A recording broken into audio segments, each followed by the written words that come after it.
part of the struggle for me, and I get that. Like, you get to this point where I find even the simple decision making, everything feels overwhelming. Yeah. Like the simplest of things, and I think the thing that is maybe hardest about it is I can look back at my military career, and I can say I've done some things I never thought I'd be able to, and you can tough things out, and you can do these things, that almost seem superhuman, especially, you with your team, like you're just like you're on Invincible. top of the world, and you were the most capable person in the world, and then you have that day where you can't get out of bed, right? And it's so I think it's such an assault to the culture that we're part of, and the fact that you're sitting there going like I've got to be a failure if I could go do all those things, but I can't do this today. Yeah. Like, it's demoralizing. Little kids can do this. Why can't I? Yeah. Yeah. And it's that. Yeah. And it tears you down. Yeah, it does. Like, why can't I carry out the most simple of tasks?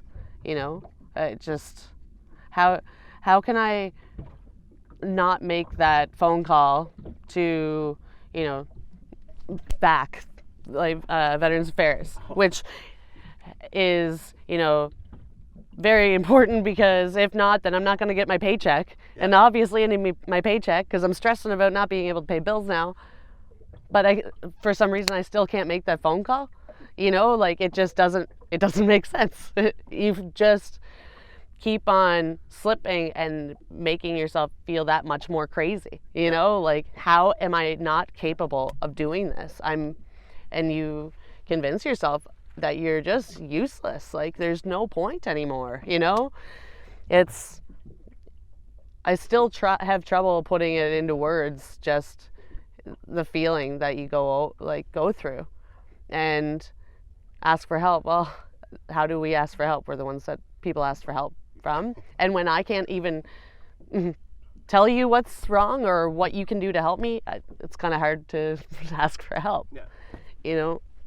And it's embarrassing, and you don't want to put the burden of you on anybody else. And it hurts me, and still to this day it does, because I see other people hurt around me, any of my loved ones, because I'm not as cheery as I once was. Like, I can be angry all the time for whatever reason, which makes me more angry because I don't want to be angry, and by the book I shouldn't be angry that day. I shouldn't be disappointed or depressed that day. Everything's perfect around me, but yet I can't even fake that smile anymore.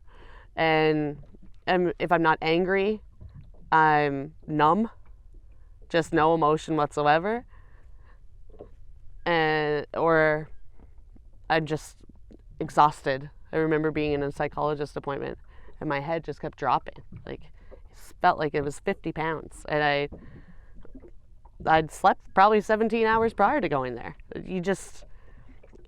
I think my body was just shutting down. Like, it couldn't take the outside, so just go to sleep. Go to sleep. It's a vicious circle, Yeah. And it struck me too, once I moved from management to actually seeking treatment and started to open up, and I got a new psychologist that said, don't take any of my bullshit. When I say everything's cool, don't believe me. And she's been real good about that. But it is amazing how just sitting and talking about your feelings, when you consider all the things we did, how much it takes out of you. Oh, yeah. And then there's that feeling, and there's the culture that's driven into us to go, I should be able to, like, pick up my gear and go march 20 kilometers ready to fight. And I could probably still do that just on muscle memory and just determination. But I sit and talk to this person for an hour, and I feel like I went 3 rounds with Tyson. Like, what is going on? Yeah, it just emotionally drained, And I don't know about you, but I'd be excited to go to my psychologist, because I want to fight through this. I want to get healthy again. But at the same time, I'd have major anxiety about going. To, like, I could be physically ill. Yeah. And I've missed them as well. Like, just either I've slept through it, I've forgotten about it completely, even though that was probably the only thing I had to do that week. Yeah. Or I just had to call and say, like, I can't come in. Like, I just can't. You know, we can try to talk on the phone maybe, but I can't bring myself to go there today. It's so draining. It's so draining. I mean, you can really relate it to, I'm sure everybody said, somebody that's passed in their family that was, or whatever, that's close to them. And how exhausted are you, you know, after the wake and the funeral and everything. And it's because of all that emotion, the raw emotion. And that's, I feel like I go through a funeral every time I go through a psychology appointment. And I've also, though, lucked out with some great psychologists, and they don't deal with my shit either. They read me pretty quick, you know? Well, yeah, when you get that rapport, it's good. You know, when you get the right practitioner. But yeah, it's, I've had to start looking at it like that is the fight. And, you know, where it always used to be the physical and mental challenges of like the operational side of things. And that's kind of how I've been fighting through it. It's been to say, well, that's my fight now. and taking to it like the way I would take to, you know, doing a 2x10 or something, you know, like you just dig deep and just, but it's it's that curse of expectation before you go. And it's the way you feel after. It's and you know, it's humbling. It is. It's incredibly humbling. But you know, everything that's been beaten into us since we were kids and joined says, "Oh, talking should never do this to you." You know? Yeah, no, that's true. Now I am somebody that does really look forward to my treatment. It's like a real good workout, you know. And I used to think that going to mental health, like they were supposed to just tell you how to fix you. And I've heard this from other people too. Like, I feel like I've just been sitting there for 2 months and I'm just talking about my day. Yeah. Or they're not really saying anything to me, but that's the whole point, you know? They're letting you kind of figure things out and ask you, well, what could you have done different? And even if you think you're an asshole when you leave, you can't unhear what you just heard, and you start thinking about it, you know, like, yeah, you're right. Like I should, or I could have went about this way, or no, I don't think anybody else is weak if they go to mental health. In fact, I think that's really strong because I was terrified to do it before. So, you know, now I do see the strength in it, and it, as scary as it is to feel emotion, it's good. It shows that I'm getting better.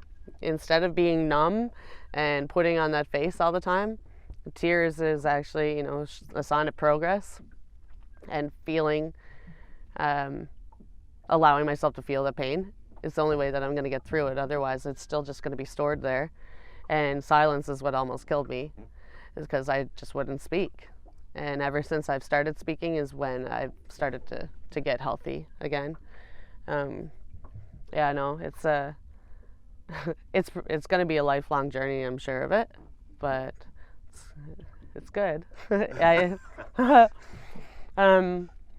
hard to explain though to everybody else, and loved ones want to see you better, and still, again, they don't see your brain, you know, so or they can't, I don't know what's going on in it half the time, so I can't say it to anybody else. And it's very confusing for them, and it's painful for them that you're not that chipper person that day, or what the hell happened, you know, like yesterday you were good to go and now you're so standoffish and stuff. For no apparent reason. Yeah. And anybody that has not ever went through something like this, or even people that have, because they still just love you and they want you to get better quickly, they hope at least that it's going to be this quick process, you know, that, oh, you've been in treatment for a month, so come home and you're good now, right? You know, every vice, every coping mechanism that you used up until that point of treatment is gone. Yep. You know, you're perfect now, you know, sleeping at proper times, eating healthy, going to the gym, you know, like about to be CEO of your business, whatever it is, like, you know, you're back to Mia. But it's not the case, and it's hard when you're trying to help yourself, but I turn my focus onto other people too, right? Again, the spiral. Well, hey, here we are. Right? Yeah. It's fun. I've had friends mention that they've done all these different programs, Mm-hmm. and maybe they've done Homewood or they've done Project Trauma Support, which you hear amazing things Mm-hmm. about. But I have a friend who's probably done between 6 or 8 of these different programs. Right. And he said the thing he notices, and he really noticed the pattern after doing it that many times, is you go, but you're in that bubble while you're in the program, and you come out of it feeling like $1,000,000. Right. And then, which is great, but it can't last because you're not in the bubble anymore. Yeah. And he said, sometimes that fall is really hard. Like he said, now he's like, I recognize there's, you learn to recognize when, okay, I'm in the bubble, this is great, I'm going to come out of this feeling great, but the bubble's going to burst again, and Right. But it's hard to I call it, you just ride the roller coaster. You still hope, you still hope that the next time the bubble's just going to stay around you forever. Yeah, I can relate, I guess, a little bit. I've been in treatment, like just, regular treatment for years now, but I just recently went to Homewood. I was given the opportunity to go, and it was great. I mean, there's good and bad to everything. And I met amazing people, and you connect with them so quickly because you get each other, and you're so vulnerable and raw right away that, people are asking you, oh, what's your DOC? Which, by the way, I didn't know that meant drug of choice. I thought that meant doctor, and I was a little bit embarrassed right away. It's like, Dr. Patrick, who's yours? But they put us in isolation because of a couple viruses going around, and I chose to leave. And I had only had a few weeks in, but I was terrified of the isolation, not having a way out, and it was basically like, oh my God, I'm going to be in prison. I'm not going to be doing programming as I planned, and because it was out of my control, that's terrifying for me. Allowing that control to go. Maybe it was the best option for me to leave at the time, but I do regret it because I thought, no, I think I'm probably where most people are at the end of the program because I've been in treatment already. So I'm good to go. And I was riding the wave for, the couple days as I drove back to Halifax from Ontario. And then, reality hit, and it was like, no, I still can't muster up the energy to unpack, and scared because did I just let a life-changing thing just slip away? And now I'm terrified. I'm going through it right now. I just got my 30 days dry clean date there yesterday, which was pretty cool. Congratulations, by the way. Thank you. But yet it was, I was crying all day, like, because it's scary. I want help, but was I able to receive the help that, was I able to actually take in the help that I was being given at that time? Like, yeah, there's an expectation from everybody else that you're going to be good to go, and you have that expectation and that hope that there's going to be this magical switch in you, that everything's gone, every vice is gone and I am perfect now. Like, but it's not the case. It's something that you have to work on. You have to be very disciplined at it every day. I know it becomes easier that, you get onto a schedule, but yeah, you're in the confines, right? It's like, in boot camp, it seems all right. You're gonna get up and get yelled at this time, and then when your bedtime is. Like, the drill. But when you get out and you're on your own, you have to make that. Yeah. You have to be your own drill instructor, and that doesn't work very well. Especially when you're struggling with other things. That's right. Yeah. Yeah. It's funny. And something else just occurred to me. Well, you look at this. So we joined. I was 18, and 8, 10, 13 weeks later, 16 weeks in battle school, and now I'm a soldier. I'm qualified. Yeah.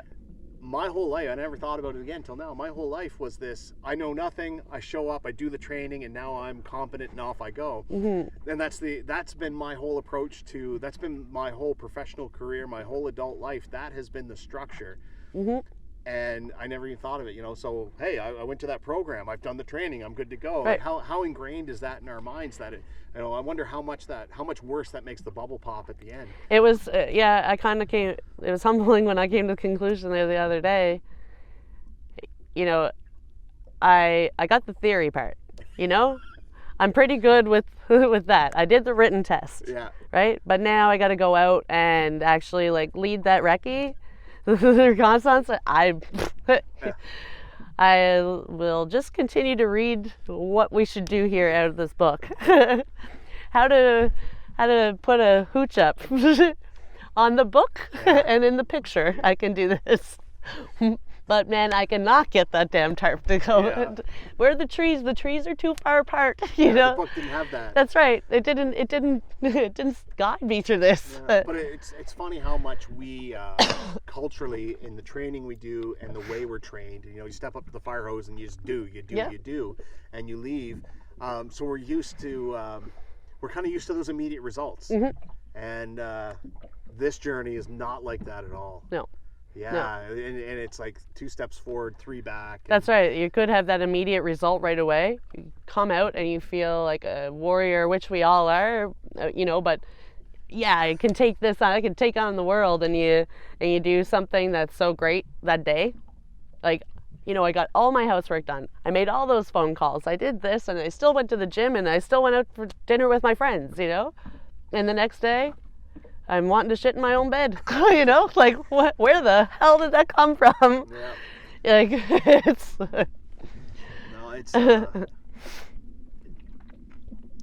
Definitely culturally looking at the forces, we don't do a good job of dealing with these problems. No. We, culturally, the forces doesn't do a good job of dealing with it, and that's not a shot.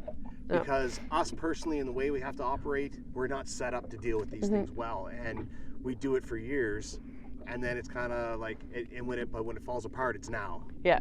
There's no slow build up to it really. It doesn't feel like, or we ignore the signs, and That's then right. It comes crashing down. You just keep on trying to soldier on, as you say, right? And it's how many of us run against that, and how many So even to say the forces doesn't do a good job of managing this, that's not necessarily have a shot. It's just it's the nature of the beast. It is. And it's hard to it's hard not to feel like it's a personal thing at the end. Yeah. But because we inevitably compare ourselves to others as well. So although again I knew what the definition of PTSD, post-traumatic stress disorder, is, when I was diagnosed with it, I still said, no, I didn't go overseas. And that's, you don't have to go overseas to have post-traumatic stress disorder. But it was still that's what was in my head. And I was embarrassed to say it. I was laughing, and I'm like, they say that I have this. I don't, Nobody ever fired a weapon at me, you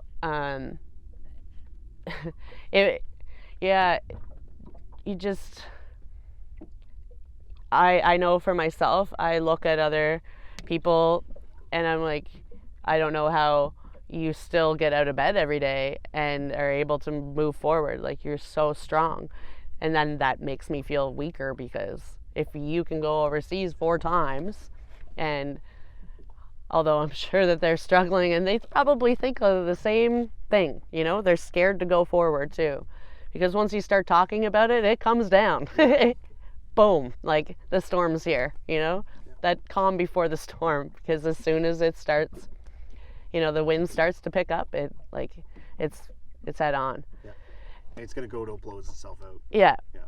And I mean, we do a good job of it in the military to be able to work through those things when we have to, because we've signed up to do something that a lot of people won't do, right?